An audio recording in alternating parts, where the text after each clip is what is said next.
In this video, I will guide you on how to make baseball broadcast Korean AI video. For this, you want to launch open ChatGPT. Now, make sure to log into your account. Tap on the plus icon and here you want to upload a photo of yourself. Then you want to paste this AI prompt over here. I will leave this prompt in the description. Now, ChatGPT will generate an AI image for you. You simply want to wait for some time. After it has been generated, open the generated image and then download it. Make sure your face looks accurate in the generated image. If the face does not match properly, try again with another photo.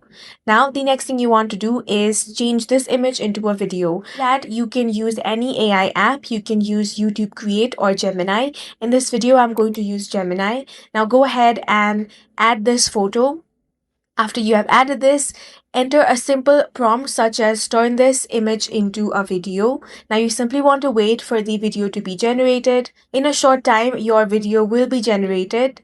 Now you can edit this video however you want. You can add some captions or edit the text. In this way, you can easily make this viral AI video. That's all for this video. If you found it useful, make sure to hit the like button and subscribe for more videos like this.